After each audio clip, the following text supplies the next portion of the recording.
Um, Kunesisho ke esithi la nobody was born to suffer. Akekho umuntu noma umntwana kaNkulunkulu owazalelwa ukuhlupheka. So sicela mhlambe ke mhlambe kuleyo phrase leyo ukuthi ke kusuke sekudalwa yini ke ukuthi sisithole sesihlupheka emhlabeni ekubeni engekho umuntu owadalelwa ukuhlupheka. Siyazi sonke ukuthi masifika emhlabeni umntwana nomntwana mayefika ufika emsulwa ngaphansi kwesandla sika mama nobaba. iBhayibheli ke noma ezinye zama scriptures eBhayibhelini ezikubeka cace ukuthi abazali bethu bawonkulunkulu bethu bokuqala emhlabeni, ngoba if kuthiwa bebengekho bese ngeke sibe khona nathi. Into esuke idide abantu abaningi ke lama sikhuluma ngomzali onkulunkulu wakhe emhlabeni, thina suke sibheka kakhulu abazali abaphila ngokonyama abanathi la emhlabeni physically. Sikhohle ukuthi kusuke kukhulunywa ngomzali wakho kusuka le emuva kuqaleka noma kudaleka isibongo sakho. Abantu ke labo abakudala ababesondelene kakhulu noNkulunkulu, mhlambe engingasho ngithi abokuqala emhlabeni ukuba njengathi kanje. Kusuka emuva kangako ke le ndaba yokuthi umzali wakho uNkulunkulu wakho ukuqala emhlabeni, akubhekwa kuphela umzali wakho lo onayo noma lo okuzalile. Noma ngakuthiwa unawe usaphila noma ngakuthiwa akasaphili, abazali kubhekwa bona. Umzali ozale wena, umzali wakho wazala umzali, into enjengalezo kuya emuva okuyibona-ke abantu okumele ubalalele ekutheni bazokwazi ukuguide la emhlabeni ukuthi uhambe ngendlela efanelekile. Ingakho-ke kuhambe kube nalezi inkulumo ezithi akekho umuntu owadalelwa ukuhlupheka emhlabeni, kodwa siyabona abantu abaningi bayahlupheka.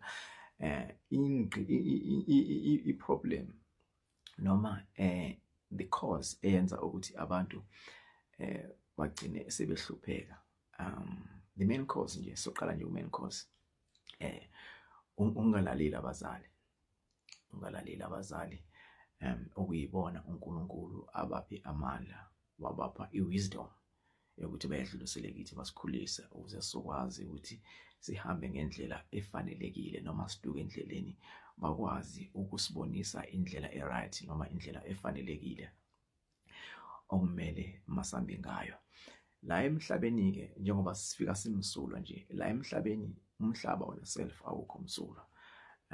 There are a lot of spirit, bad and good spirit.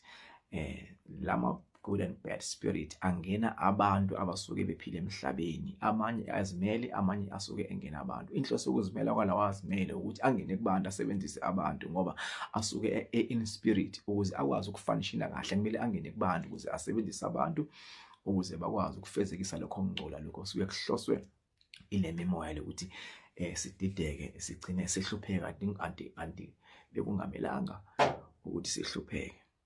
So le mimoya ke le engcolile kuyiyona ehlala isihambele phambili ezintweni ezisuke kumele ukuthi sifike kuthina, isenze ukuthi izimpilo zethu zibe ngendlela ezisuke sifisa ngayo thina noma esisuke sibheka ngayo.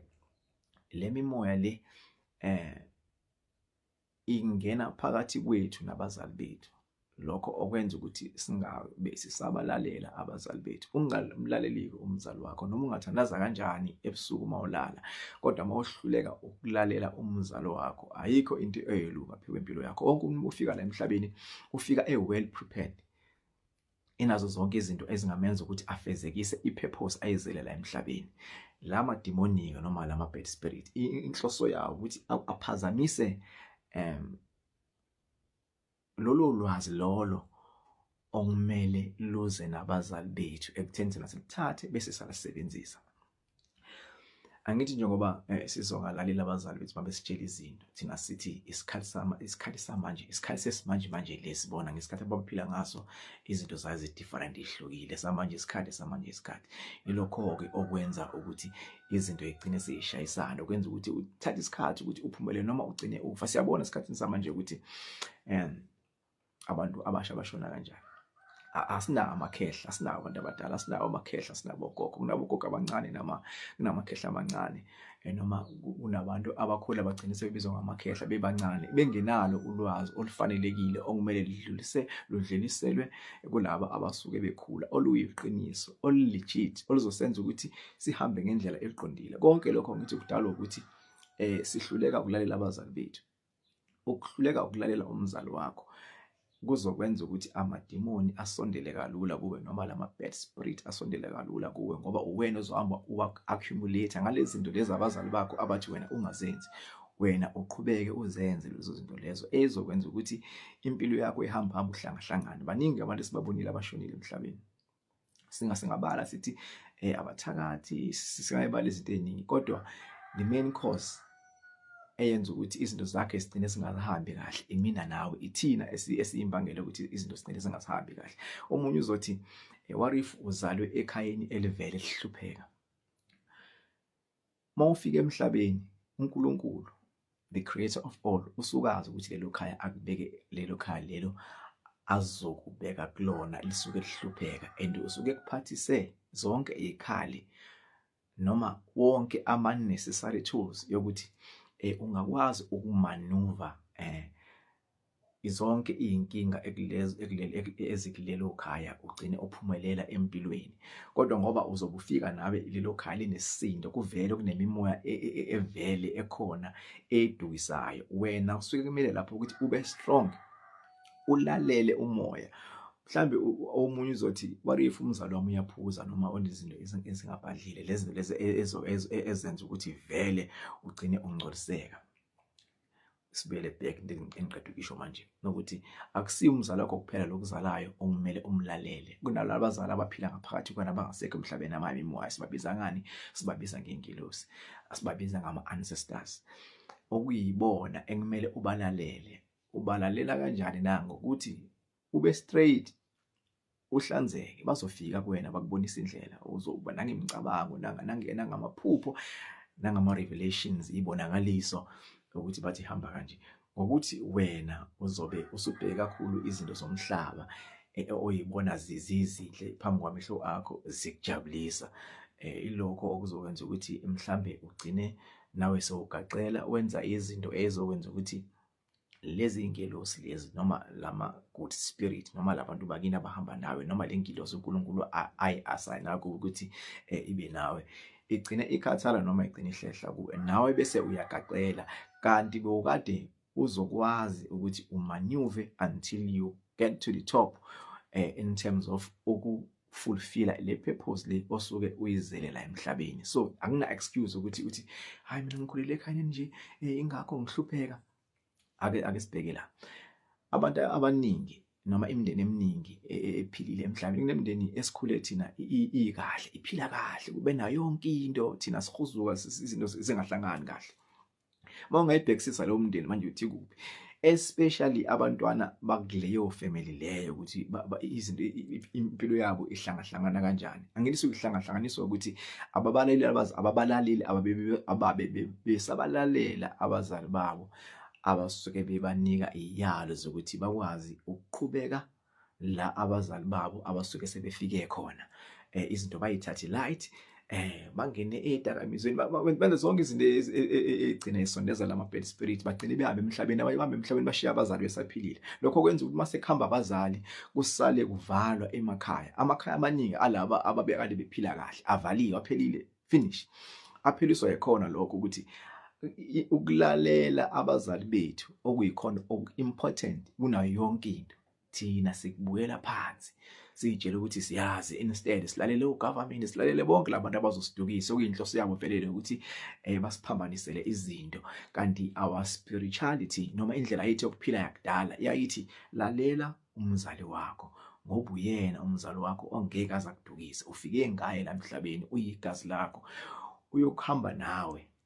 Uma umlalela ebusuku uyohlezi eseduze kwakho, ekulwela, ekuvikela kuyona le moya le.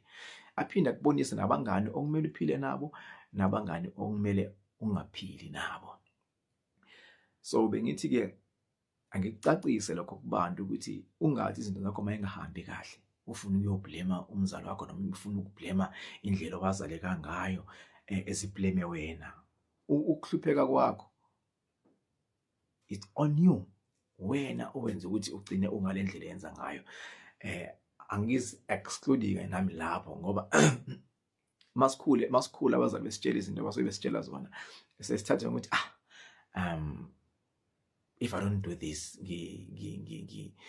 kuzobe ngathi mhlambe kwabanye abantu angitholisisi kahle lento, mhlambe kuzobonakala engathi ufana inyana. Ilokho okwenza ukuthi amadimoni agcina esondela kuwena kalula ngoba kubona you come across as gullible, uba gullible futhi ukhohliseka kalula. Abakuthandayo ke lokho amadimoni ukuthi ukhohliseke kalula ukuze bazosondela kuwena bakudukise endleleni yakho. So engikusho la ukuthi let's be accountable ey'ntweni esisuke sizenzile thina ukunoma sibleme abazali bethu ey'ntweni abasuke besitshelile ukuthi sizenze thina sichoose ukuthi singazenzi. Njengoba umhlaba ulungiswa nje sibuyela back la ebesikhona kudala la ebesikwazi ukulalela abazali bethu. uNkulunkulu sibuyelisa lapha ekuthini sikwazi ukwenza njani ukulalela abazali bethu. Siyabona izinto eziningi ziyavela manje like in recent times kunezinto eziningi ezivelayo nezivelile nje ezibonisayo ukuthi ungamlaleli umzali wakho kuyayicost impilo yakho. Uzohamba emhlabeni umncane okuyinto ebuhlungu leyo embi futhi engafuni ngoba usuke unikwa ithuba. Kunemoya eminingi esuke ifuna ukuzongena kule nyama le ukuze iphinde yenze njani izozama noma izoqhubeka nalokhu ekade ikwenzile ngoba abanye bakhona la emhlabeni for the first time kule realm.